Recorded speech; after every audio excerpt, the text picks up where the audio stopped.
Bonjour YouTube, nouvelle veille du jour, on est le 7 juillet. Hier c'était le 6-7 day, d'ailleurs je l'avais pas vu. Je suis trop triste de l'avoir loupé. Donc voilà, j'espère que vous avez fait des bons 6-7 hier. Mais aujourd'hui du coup, nouvelle veille, vous connaissez la machine, on est parti pour à peu près une heure ensemble. On va regarder les actualités du jour, on va regarder tout ce qui s'est passé depuis hier dans le monde du numérique. Et comme tous les jours, parce que ce monde évolue très vite, on a toujours une vingtaine de news à voir ensemble. Et du coup, on va commencer maintenant. On va commencer maintenant. Hop.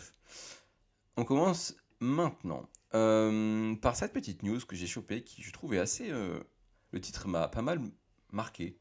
L'intelligence artificielle d'Amazon est en train d'être dévorée par l'IA. Comment est-ce qu'une IA peut être développée par une IA? C'est trop bizarre.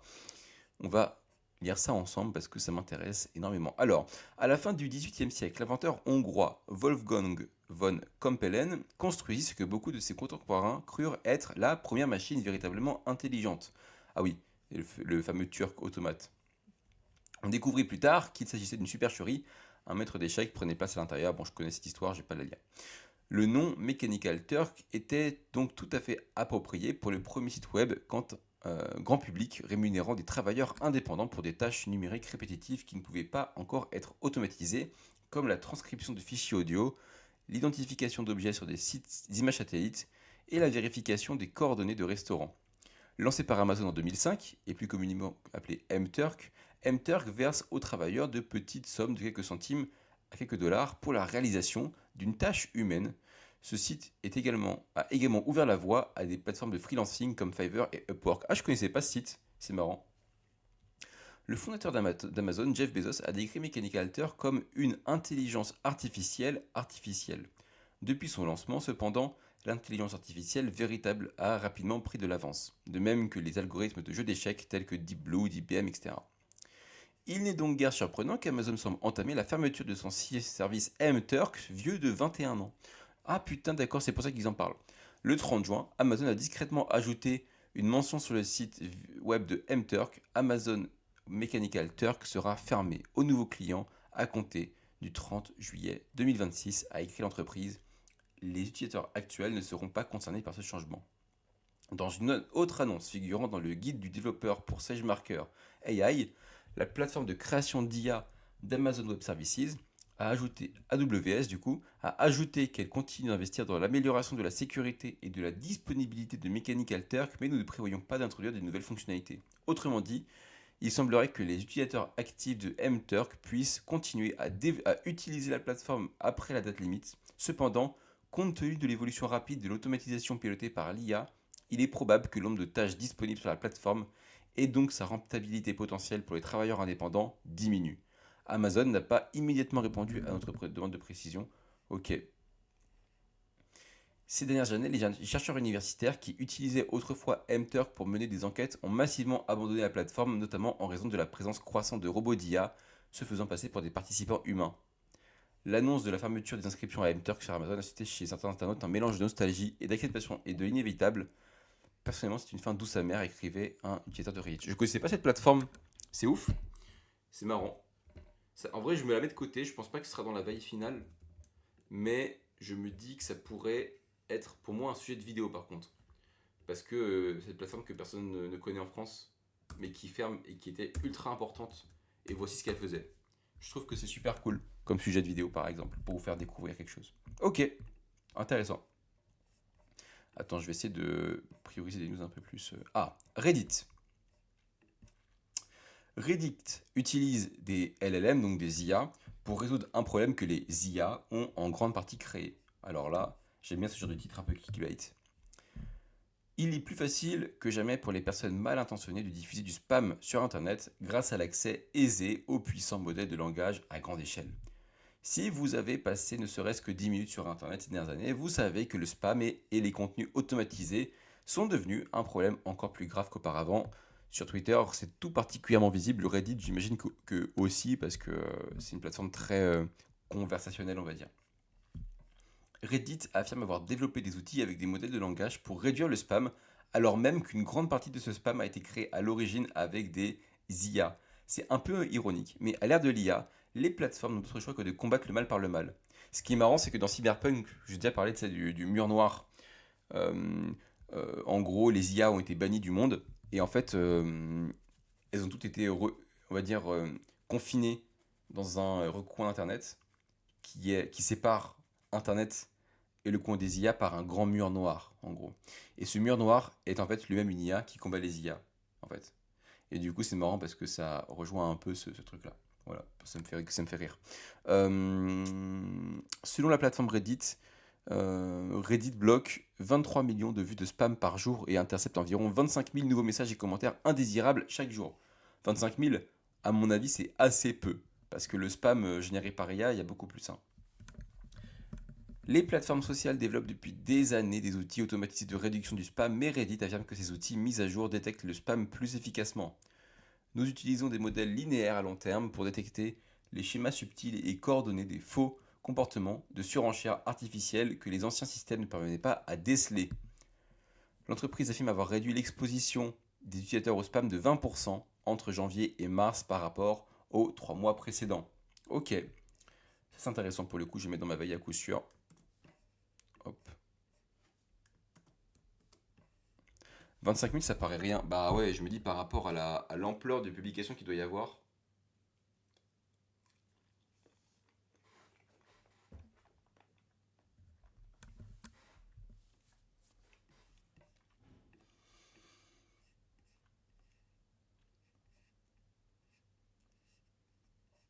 Ah oui, c'est un truc que j'ai vu.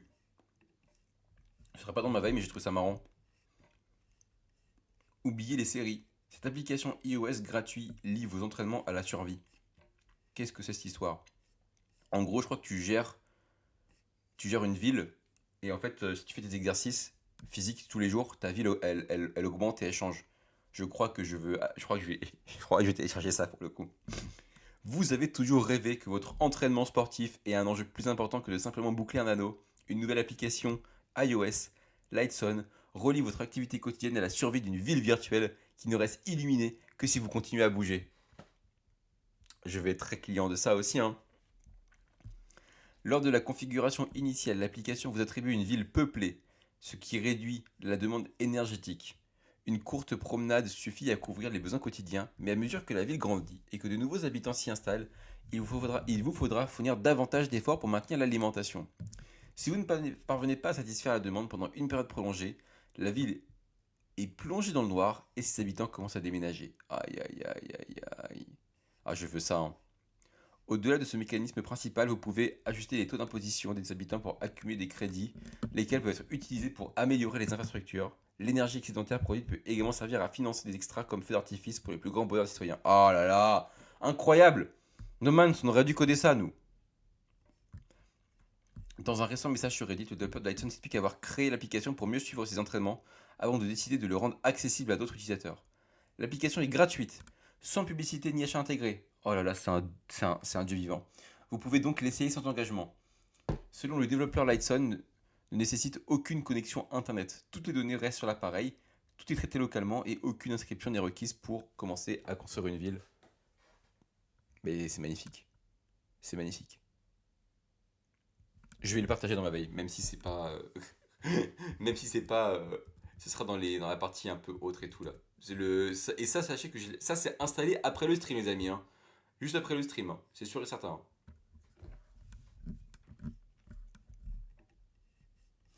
Attends, ça, c'est un sujet un peu. Ça, on verra ça un peu plus tard. Ah, super intéressant ça. Je l'ai vu passer. Une étude révèle que les outils d'IA peuvent directement influencer vos opinions lorsqu'ils nettoient vos publications sur les réseaux.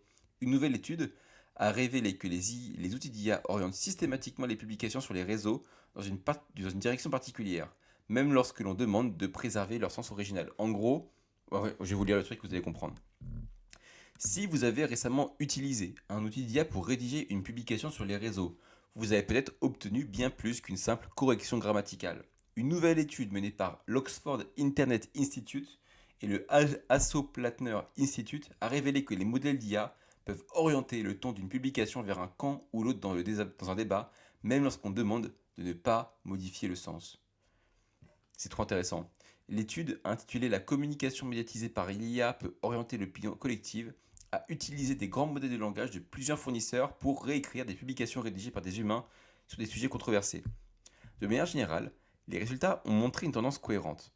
Les réécritures de publications abordant le féminisme ou la légalisation du cannabis se sont révélées plus favorables à ces causes, tandis que les publications sur le contrôle des armes à feu ont pris une position plus ferme en faveur des restrictions. L'inverse s'est produit pour des sujets comme l'athéisme et la peine de mort, où les versions de l'IA se sont montrées plus sceptiques ou critiques que les originales. Puisque ce phénomène s'est manifesté dans des modèles développés par différentes entreprises, les chercheurs affirment que ce biais n'est pas une particularité d'un système en particulier. Cela concorde avec une autre étude montrant comment les chatbots peuvent privilégier un groupe d'appartenance au détriment d'un autre selon la formulation de la question. Trop intéressant. Pour déterminer si cela avait une incidence au-delà des publications individuelles, l'équipe a modélisé la propagation de ces modifications sur de véritables réseaux sociaux à partir de données extraites de Twitter et de Facebook. Elle a constaté qu'une seule publication modifiée par l'IA n'avait qu'un impact minime, mais que l'application du même type de modification à des millions de publications entraînait un changement mesurable d'opinion au sein d'une communauté au fil du temps, contribuant ainsi à un corpus de recherche croissant sur la manière dont l'IA peut être utilisée pour générer un consensus à grande échelle. C'est vrai ça. C'est vrai que du coup, si tu dis à ton IA de lisser certains trucs, bah du coup, si les gens ils publient ces trucs-là après, ça peut lisser un consensus, ça peut créer un consensus en fait. Trop intéressant. Trop intéressant. Les chercheurs ont testé leur hypothèse sur la fonctionnalité expliquer ce message de Twitter qui fonctionne avec Grok. Concernant les messages traitant de l'avortement, l'équipe a constaté que les explications de Grok étaient davantage favorables aux arguments pro-vie qu'aux arguments pro-choix. Pour comprendre ce phénomène, ils ont procédé par étapes en supprimant une à une les instructions sous-jacentes de la fonctionnalité jusqu'à ce que le biais disparaisse. Il ne restait plus qu'une seule phrase indiquant à Grok de remettre en question les discours dominants si nécessaire. Cette instruction à elle seule suffisait à introduire un biais. Ces résultats révèlent une lacune dans la réglementation actuelle de l'IA. Des cadres juridiques comme la loi européenne sur l'IA et la loi sur les services numériques se concentrent sur les contenus préjudiciables et les risques systémiques, mais aucun n'aborde la question de l'influence insidieuse des choix de mots d'un chatbot lors de la correction ou de la synthèse des textes sur les opinions. Nos recherches montrent que la communication via l'IA constitue un nouveau moyen plus subtil d'influencer les opinions, un moyen que la loi peine encore à prendre en compte. Trop intéressant. Trop intéressant. Pour l'instant, il est impossible de savoir quelles opinions ont été influencées par une personne et lesquelles par une incitation cachée invisible à nos yeux. Et bah ça les amis, ce sera directement dans ma veille, vous vous en doutez, c'est un sujet qui est passionnant, bien évidemment. Parce qu'elle montre que l'IA, dépendant de la façon dont on l'utilise, notamment pour rédiger des opinions et tout, et bah ça nous influence vraiment. Parce qu'en fait, l'IA a un parti pris, entre guillemets. Trop intéressant. Ça, je vais faire vite. Qu'est-ce que c'est déjà? Les plateformes chinoises de romans en ligne ont adopté l'IA. Aujourd'hui, elles les combattent. On va lire le résumé. Les auteurs chinois de romans en ligne utilisent de plus en plus les outils d'IA pour produire et publier en masse des histoires sérialisées. L'afflux de fiction générée par IA a suscité une réaction négative de la part des lecteurs qui se plaignent de la mauvaise qualité et des écrivains qui s'inquiètent du plagiat. Les principales plateformes de publication numérique prennent désormais des mesures pour limiter l'utilisation excessive de cette technologie. Bon, c'est intéressant. Est-ce que je vais en parler?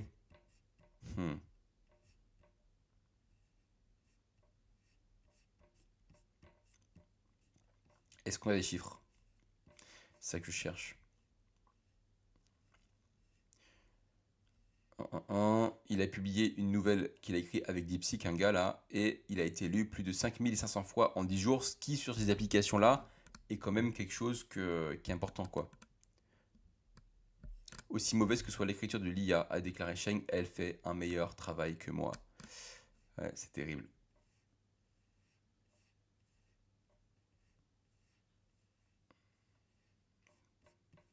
En vrai, je le mets de côté. Je suis pas sûr de le garder in fine, mais je le mets de côté quand même parce que ça peut être intéressant. Si j'ai pas 15 000 trucs.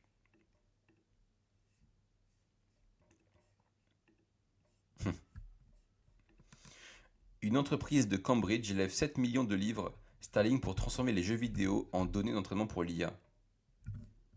World Model Data, une start-up de Cambridge qui sort de Londres, a levé 7 millions de livres sterling sous la direction d'Iona Star Capital pour conditionner les jeux vidéo en un ensemble d'entraînement pour des modèles du monde. avec l'ancien chef politique de Meta. Ouais, ok.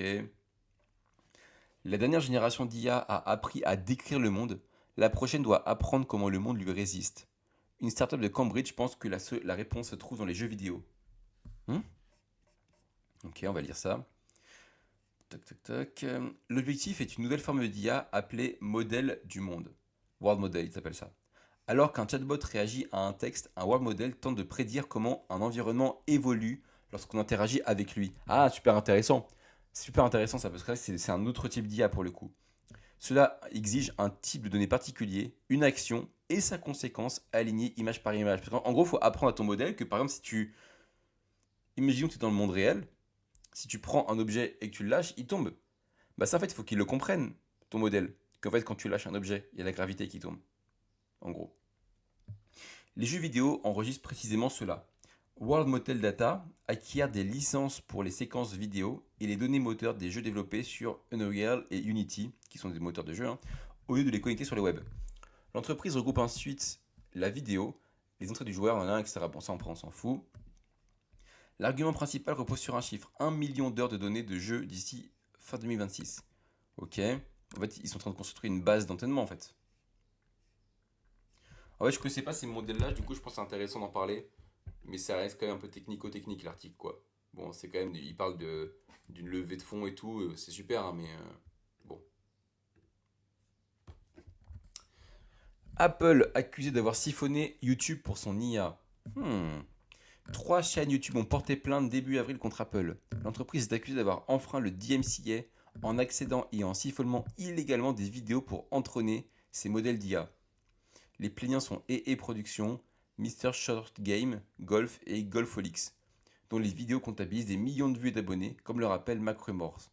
La plainte explique qu'Apple aurait contourné les protections techniques de YouTube pour aspirer ses contenus. Mais je crois que je l'ai déjà vu cet article. Ah non. Ces agissements sont considérés par les plaignants non seulement comme illégaux, mais ils constituent aussi une attaque inadmissible contre la communauté des créateurs de contenu dont les œuvres servent à alimenter l'industrie de l'IA générative. Ils réclament une injonction et des dommages et intérêts à titre individuel, ainsi que pour toutes les personnes se trouvant dans une situation similaire aux États-Unis. Ouais. Mais comment ils réussi à découvrir ça en fait? Moi, c'est ça que je comprends pas. Apple qui rejette, bien évidemment. Ok. Bon. Il va y avoir un procès visiblement. Mais je sais pas comment ils vont prouver ça, quoi.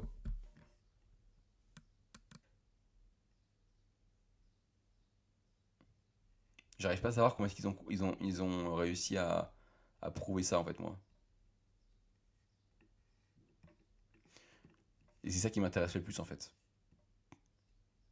Je vais pas le mettre de côté pour le coup, celui-là, parce qu'il est pas. Enfin, en vrai, il est intéressant d'un point de vue procès et tout, créateur de contenu. Pareil, je me mets de côté s'il n'y a pas grand-chose de plus, quoi.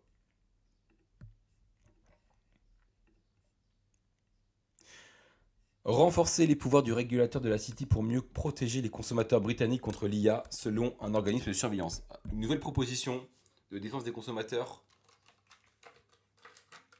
britanniques.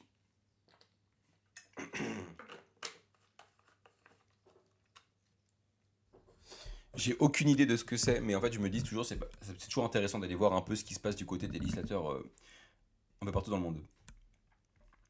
Selon une étude de référence, les ministres ont été exhortés à renforcer les pouvoirs de l'autorité de régulation financière de la City afin de protéger les consommateurs contre les risques potentiels de l'IA. Ok. L'étude Mills examinait comment l'IA allait remodeler les services financiers à partir de 2030, a révélé que les entreprises commençaient déjà à passer d'activités dirigées par l'homme à des services basés sur l'IA pour les consommateurs de tous les jours. Ok.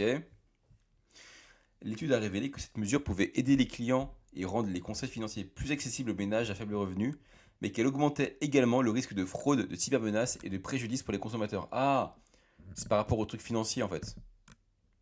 Mhm.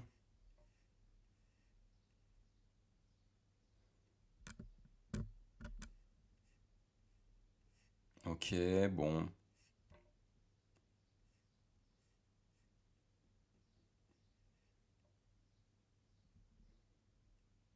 Ouais, bon, ça, c'est un peu trop technique. On va passer. On va passer. Hop. Alors ça, pour le coup, quand j'ai vu cette news hier, ça m'a fait grave rigolerie.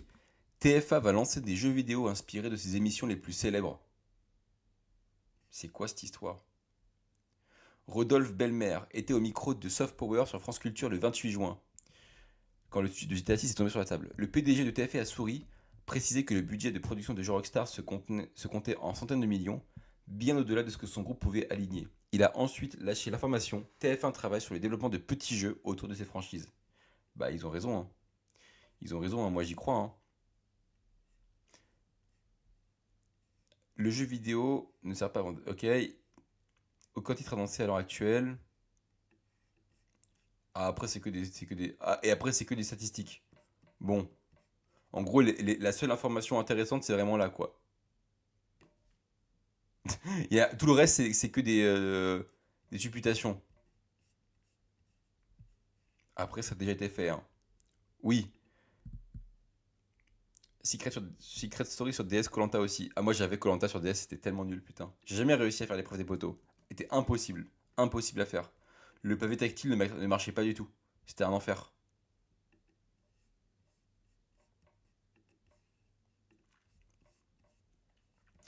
Pas besoin de Switch pour jouer à Mario Kart, cette vidéo YouTube vous permet de rejoindre la course. Comment c'est possible ça?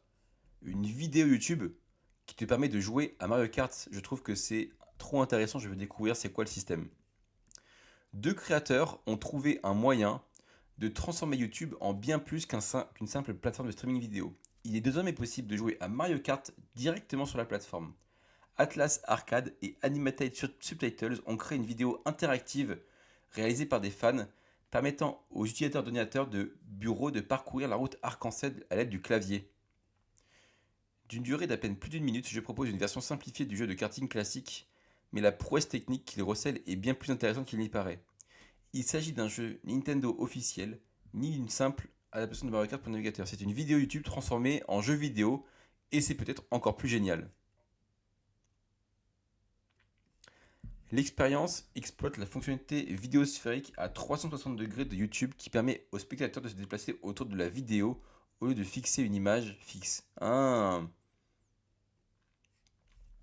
Le système de sous-titres est particulièrement intéressant. Chaque langue de sous-titres est excellente, hein. Attends, on va regarder ça en direct là. Comment ça fonctionne?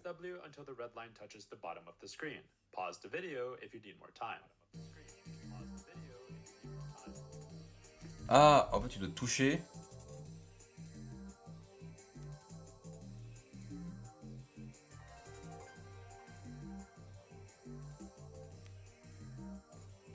Ah, c'est un tutoriel. Attendez, on va réessayer.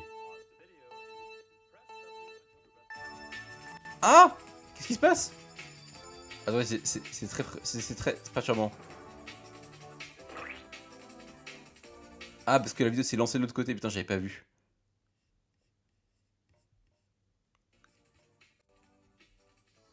Attendez, comment ça fonctionne? Press until the red line touch the screen. The bottom of the screen. Ah, ok, d'accord, je suis en train de comprendre. Attends, quoi? Attendez? Mais qu'est-ce qui s'est passé là? Mon.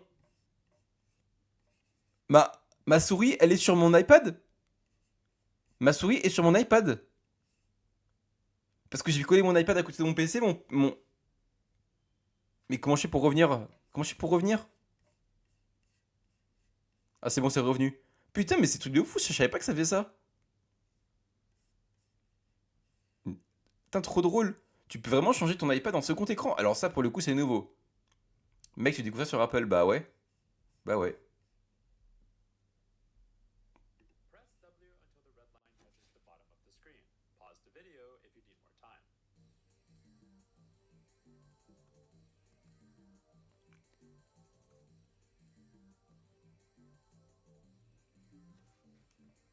Ah oui, et tu peux. Et tu peux. Ok. Ah ouais, bah c'est bordel. On va pas faire ça maintenant. Mais c'est très ingénieux et bravo à eux pour avoir fait ça. Mais ce sera pas dans ma veille. Mais c'est très ingénieux, bravo. Mec, tu découvres ça sur Apple, mais ça m'énerve ça. Espèce de petit con, va.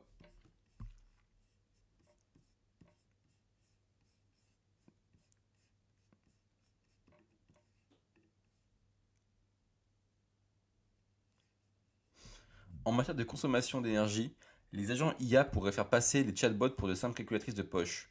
Alors ça fait peur ça. On a beaucoup parlé de l'émergence de l'IA générative et de sa pression sur le réseau électrique en raison de la demande énergétique. Attendez de voir la consommation énergétique de l'IA agentielle. Une nouvelle étude du Korea Advanced Institute of Science Technology s'est attachée à quantifier les coûts cachés des agents IA et à constater qu'ils peuvent consommer jusqu'à 136 fois plus d'énergie par requête que les modèles d'IA générative. Aïe aïe aïe aïe aïe aïe aïe. Ah, c'est immense, hein. Bon, après, il détaille l'étude, mais moi, je voulais juste je voulais juste le chiffre. Putain, un gros délire, hein. 130 fois plus. Attends, 130 fois plus, hein. C'est immense. Ça, pour le coup, ça va dans ma veille parce que c'est important. Hop. Euh, Google utilise désormais vos médias de recherche téléchargés pour entraîner son IA. Google récidive. L'entreprise a récemment et discrètement modifié sa façon de collecter nos données pour entraîner ses plateformes d'IA. Bah tiens, d'après un article de TechCrunch, elle peut désormais récupérer les contenus multimédia que vous téléchargez sur ces différents outils de recherche à des fins d'entraînement. En gros maintenant, quand vous mettez un contenu dans Gemini, j'imagine, mais dans d'autres contenus, bah, en fait, ça va pouvoir entraîner une IA, quoi. Cela inclut les images, les fichiers, ainsi que les enregistrements vidéo et audio, autrement dit quasiment tout. Concrètement, qu'est-ce que cela signifie? Si vous importez une image dans Google Lens pour effectuer une recherche visuelle, l'entreprise peut la récupérer. Il en va de même pour l'audio, accompagnant une recherche vocale ou Google, et pour tout contenu importé dans Google Traduction. Oh putain, ça veut dire qu'en gros, si tu parles à Google en utilisant ta voix pour faire une recherche, il peut garder ton audio, quoi. Putain, c'est un truc de fou. Chaque utilisateur est automatiquement inscrit car l'IA générative avide de données a besoin de s'alimenter, ses réserves s'épuisent. Ah là là là là là là. Vous pouvez désactiver cette fonctionnalité en modifiant certains paramètres. Tout d'abord, rendez-vous sur la page. Ouais, et après, il y a un tuto. Donc, si jamais ça vous intéresse, il y a un tuto. Historique des recherches, décocher la cage, enregistrer les médias, et ensuite accéder à la personnalisation des services de recherche. Le problème devrait être résolu. Bon, ça pour le coup, on va mettre de côté, hein, pour alerter les gens. J'ai super chaud, les amis. Putain, je suis pressé que le live finisse pour être honnête, parce que là, je suis en train de crever de chaud.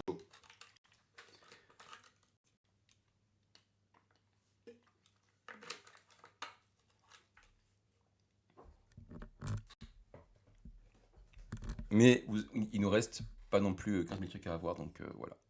C'est rapide. Fallait sortir avec la clim de RF. Ah, pitié. Le centre de données d'IA de Meta est pris en flagrant délit de contamination du réseau d'eau potable d'une ville par des bactéries mortelles. Bah, c'est super.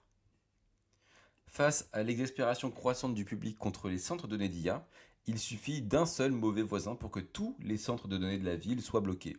C'est ce qui se passe à Cheyenne dans le Wyoming où les autorités locales révoquent l'autorisation de rejeter les eaux usées de tous les centres de données accordés au réseau municipal. Comme le rapporte le Cowboy State Daily, le service des eaux de Cheyenne a instauré une interdiction totale du rejet par remplissage et rinçage, une pratique qui consiste à inonder les systèmes de refroidissement de sans données avant leur première mise en service. Cette décision fait suite à un incident survenu après que Goat System LLC, une entreprise de sans données affiliée à Meta, a pollué les canalisations d'eau usées locales avec des eaux usées contaminées par une bactérie rare et mortelle. Goat System a été reconnu coupable de non-conformité importante après la réglementation de Cheyenne en matière de déchets industriels après une enquête de plusieurs mois ayant permis de remonter jusqu'au rejet de Meta. Et bah super, salut Naroti. Après ça c'est très... ça pour le coup c'est très... on va dire news type fait divers, du coup je pense pas la mettre, pour être honnête. On va pas la mettre. C'est intéressant, c'est une affaire qui est importante, mais bon, c'est pas trop dans ma veille qui se veut un peu plus généraliste, quoi.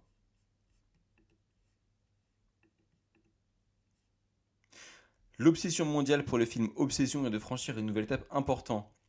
Le film d'horreur à succès de Curry Barker, qui est youtubeur à la base, hein, vient de franchir la barre des 400 millions de dollars au box-office. Putain. C'est un truc de ouf. Ce film d'horreur indépendant disposait d'un budget d'environ 750 000 dollars. Et après sa première au Festival international du film de Toronto l'année dernière, Focus Feature a déboursé 14 millions pour en acquérir les droits de distribution. Ainsi, en première approximation, une fois les 30 millions de dollars de recettes atteintes, Obsession a connu un certain succès. Cela s'est produit le quatrième jour. Le succès de fou, ouais, il a tout défoncé. Ce week-end, le succès s'est confirmé avec un nouveau cap franchi pour le film lors d'un week-end du 4 juillet particulièrement concurrentiel aux USA. Obsession s'est hissé à la 6ème place du box-office en engrangeant 5,3 millions de dollars. Ce chiffre lui a permis de dépasser les 400 millions de dollars de recettes mondiales, dont 245 millions aux USA et 157 millions à l'international. Faut que je regarde ce film. Ça, c'est fou.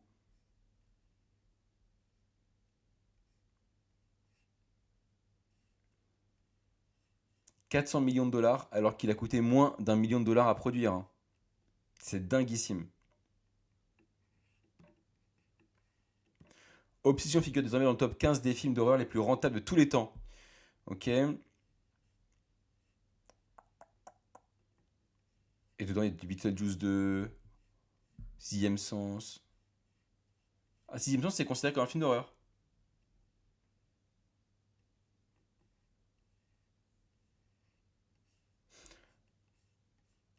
En vrai, c'est très news cinéma pour le coup, c'est moins news internet pardon, donc je vais pas la mettre dedans. Mais intéressant de voir que le succès se poursuit, quoi, tout simplement.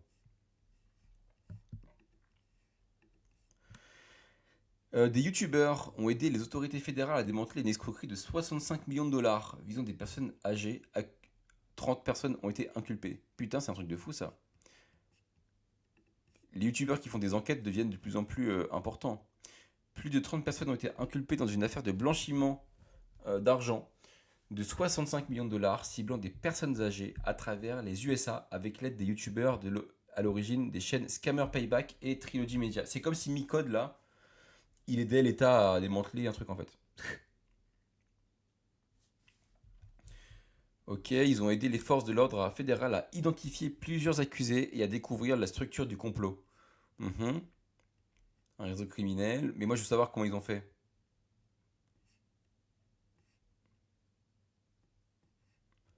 Ouais, bon. Ouais, pareil, c'est un peu news, voilà, mais est-ce que ça va dans ma veille, ça? Je pense pas. C'est marrant comme il est comme affaire. C'est comme si Micode, il avait aidé des gens, mais bon, si ça aurait été ça serait arrivé en France, j'aurais fait une news, je pense, mais là, on les connaît pas particulièrement, donc osef un peu. Ah, Bruxelles retoque le projet français d'interdiction des réseaux aux moins de 15 ans. La Commission européenne rejette la proposition française d'interdire les réseaux moins de 15 ans car elle marche sur les plates-bandes du règlement du service sur les services numériques. Mhm. Ce feu rouge n'est pas vraiment une surprise. En début d'année, le Conseil d'État avait déjà publié un avis concernant cette proposition de loi. Ok. Autrement dit, la France peut encadrer l'accès des mineurs au réseau, mais elle ne peut pas créer seule de nouvelles contraintes pesant directement sur les plateformes. C'est un terrain déjà largement occupé par le règlement européen. C'est aussi ce qu'a dit Bruxelles. Ok, d'accord. Bon, en fait, c'est juste parce qu'ils veulent une loi européenne, quoi. En revanche, l'exécutif européen partage pleinement l'objectif des autorités françaises.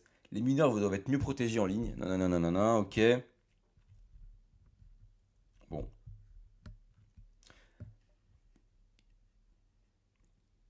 ok, bon, en fait, c'est juste. Ce n'est que partie remise, en fait. Ce n'est que partie remise parce que tu peux être sûr que ça va passer au niveau européen, en fait, ce truc-là. C'est intéressant pour suivre un peu. Dommage ça, non? Bah, moi, je suis contre l'interdiction des réseaux moins de 15 ans, donc en tout cas, l'interdiction telle qu'elle est construite par les pays actuellement. Je trouve que c'est très mal construit et que c'est une grosse connerie. Il y en a plein qui veulent par exemple limiter YouTube, tu vois. Enfin, désolé, mais limiter YouTube, c'est comme limiter la télé aujourd'hui. Enfin, c'est ridicule.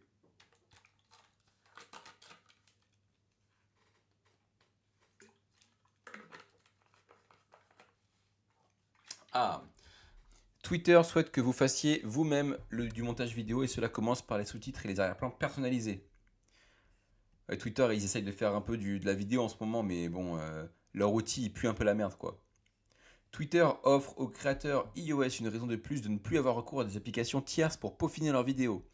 L'entreprise vient d'annoncer un éditeur et un enregistreur repensés, intégrant des outils que les créateurs réclamaient depuis bien avant que la plateforme porte le nom de X. Ce lancement fait suite à une relance de Twitter dans le domaine de la vidéo en direct et la promesse d'une prime de 1 million de dollars pour encourager les gens. Bref, ouais, ça on s'en fout. Le nouvel éditeur permet aux utilisateurs de rajouter des sous-titres directement sur les vidéos en plusieurs langues, puis d'en ajuster l'apparence avec une publication. Avant publication, pardon. Bah super, c'est ce que toutes les plateformes font déjà depuis 5 ans en fait. D'autres mises à jour sont à venir, mais ça pue la merde. Je vais mettre de côté pour pouvoir. Ça, pour le coup, je vais en parler, mais pour pouvoir faire une take dessus en mode bah ouais, mais ils ont du retard et ça se voit là. Enfin, désolé, hein, mais ça fait 5 ans que tout le monde fait ça, donc bon. Soit vous sortez une vraie application de montage, soit vous faites rien quoi. C'est un peu ridicule. Vu sur Twitch aussi des outils qui sous-titrent en direct dans le flux des lives. C'est jamais foufou niveau orthographe. Ah, j'ai vu, ouais, Étoile fait ça. En vrai, c'est pas mal, je trouve. C'est pas mal, je trouve. C'est assez impressionnant. Même si effectivement, orthographe est pas vol, ça reste quand même un outil qui est impressionnant, je trouve. Ah, j'ai vu une étude de fou ça. Netflix a inventé Putain, c'est quand déjà qu'ils disent le binge-watching aujourd'hui, il se pourrait bien qu'il l'ait dépassé. L'étude, elle est dingue. Elle montre que les gens, en fait, ils regardent pas les séries Netflix. Enfin, ils regardent pas les séries Netflix, ils regardent jamais les saisons 2 en fait. Un rapport de Bloomberg qui a fait grand bruit en s'appuyant sur des données Netflix suggère que les spectateurs abandonnent de plus en plus les séries populaires avant la deuxième saison. Les raisons probables sont faciles à deviner. Netflix annule fréquemment les séries. L'attente entre les saisons est trop longue et une grande partie du contenu de Netflix est conçu pour un algorithme plutôt que par une approche artistique. Mais les données révèlent aussi une évolution des modes de consommation de divertissement. L'innovation phare de Netflix, donc le binge-watching, a été conçue pour une époque où le streaming était en concurrence avec la télévision traditionnelle. Aujourd'hui, Netflix doit faire face à la concurrence de TikTok, YouTube, Reels et de diverses applications de micro-drama. Ce changement fait du modèle de visionnage compulsif de Netflix un vestige d'une autre époque. Puis après, il y a l'étude qui est mise en place.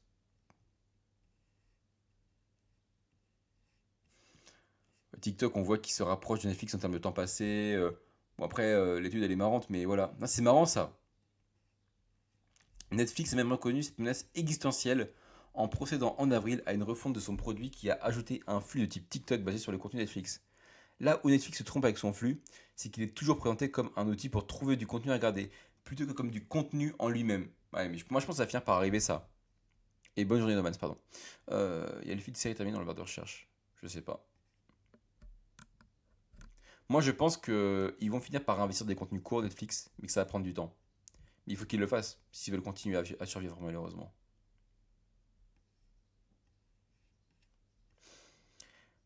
Ok, la prochaine étape, oui, bon. Une solution consisterait à ce que Netflix privilégie les séries à saison unique. En vrai, moi, je suis assez pour ça. Parce que moi, je trouve que j'en ai un peu marre des séries qui sont milquées à mort et qu'on essaye de faire vivre et survivre pendant des saisons entières. Moi, je trouve qu'une œuvre qui se termine, c'est cool. Et du coup, quand tu sais que t'as qu'une saison, bah du coup, t'es obligé de peaufiner une bonne fin, quoi. Et ça, pour le coup, c'est un truc qui manque pas mal aux séries Netflix. Donc, je pense que ça pourrait être un vrai truc pour le coup.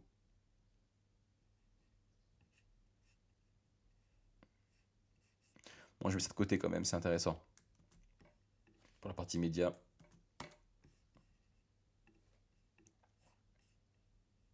Ah, ça, c'est les spams sur Reddit, du coup, on l'a déjà vu. Il nous reste deux news. Deux news.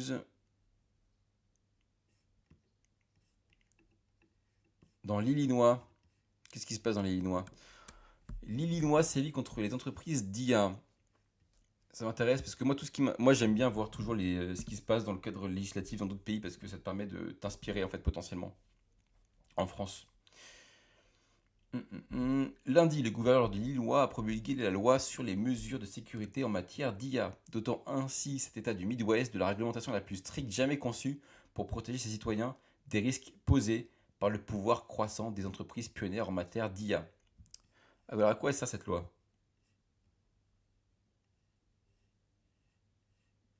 Alors, la loi sur les mesures de sécurité établit un cadre qui obligera les développeurs des plus grands systèmes d'IA à rendre publiques leurs pratiques en matière de sécurité, à signaler tout incident de sécurité important et à se conformer à un ensemble de procédures.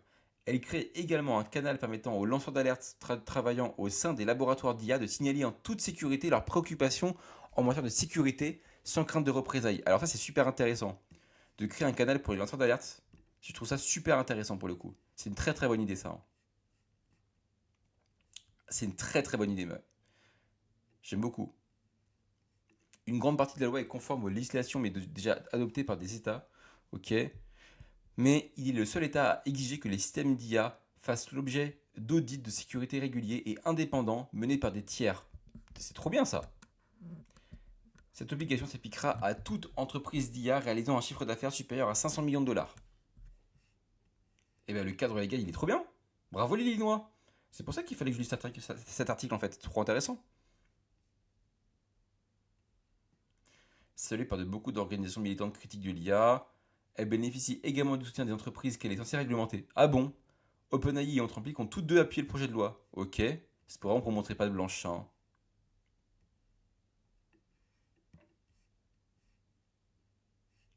Et ben écoutez, super intéressant. Moi, le truc sur les lanceurs d'alerte là, je trouve que c'est une putain d'idée et je veux ça en France. Mais j'aimerais avoir ça en France dans toutes les boîtes, pas que l'IA. Facilitons l'existence des lanceurs d'alerte, s'il vous plaît. S'il vous plaît, ce serait super. Bon, dernier article.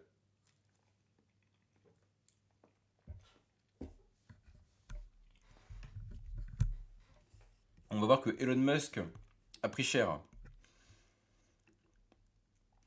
Un juge confirme le verdict selon lequel Musk a escroqué les investisseurs de Twitter.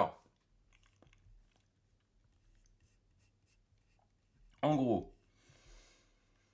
hum, hum, hum, le juge américain Charles Breyer a rejeté la demande d'Elon Musk visant à annuler le verdict d'un jury de mars 2026, le reconnaissant coupable de fraude envers les investisseurs de Twitter lors de son rachat en 2022. Le juge a confirmé son verdict concernant son tweet du 13 mai, tout en admettant un point précis sur un tweet du 17 mai. Les investisseurs estiment que les dommages et intérêts pourraient atteindre 2,6 milliards de dollars et le juge a également accordé des intérêts avant jugement. Parce qu'il a fait quoi déjà? En mars, un jury a jugé que deux tweets d'Elon Musk datant de mai 2022 et portant sur l'accord et les chiffres relatifs aux robots spammers de Twitter étaient matériellement faux et trompeurs. Ah oui, il avait menti sur le nombre de robots pour faire baisser l'action, je crois. C'est pour ça. Et du coup, il considère que c'est un mensonge.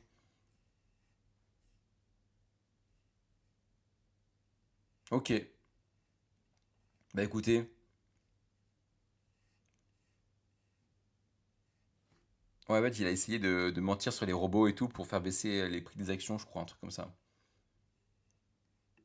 C'est ça. Quel enfoiré. Et du coup, il va se prendre une grosse amende pour ça, potentiellement de 2,6 milliards de dollars. Cher Elon Musk. Et bah regardez, ça pour le coup, on va aussi s'en réjouir, c'est intéressant. Parce que ça fait partie de l'actualité du numérique. Ok. Bah écoutez, on a fini cette veille, chers amis. Il est quelle heure? Il est 10h07. 10h07. Je vous avoue que j'étais un peu vite aujourd'hui parce que là, je suis en train de crever de chaud. J'ai qu'une envie, c'est de me mettre à poil là. Je vais pas le faire, mais voilà. Donc, donc voilà, tout simplement. Là, je vais aller finir de bosser tranquille dans mon lit. Mais il fait une chaleur, les amis, là, c'est une catastrophe. Je suis pressé de partir parce que je ne peux pas survivre là.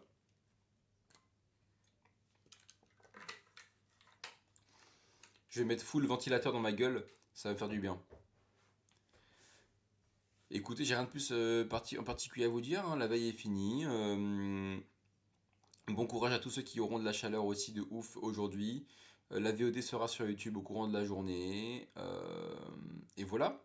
Voilà. Moi, je vais finir de travailler. Je vous souhaite à toutes et tous une excellente fin de journée. Plein de bisous à vous. Mangez bien. Hydratez-vous surtout. Prenez soin de vos proches. Et vive le service public, comme toujours. Voilà. Allez, plein de bisous. Et on se retrouve demain matin, je pense. Mais c'est vrai qu'avec la chaleur, il y a moyen que je loupe des streams. On sait jamais parce que c'est vrai que rester comme ça sur place, face à un écran, pendant 1 heure à parler, c'est très difficile. Et c'est pour ça que j'ai parlé plus vite qu'hier aujourd'hui. C'est dur à tenir. En plus, je suis un peu fatigué. Bon, bref. Bisous tout le monde. À demain. Je l'espère. Ah, bonne journée, mamie. Mamie, t'es là. Mamie, t'es là. Mamie, t'es là. Bonne journée, mamie. Et bonne journée à tous. Vive le service public. Bisous.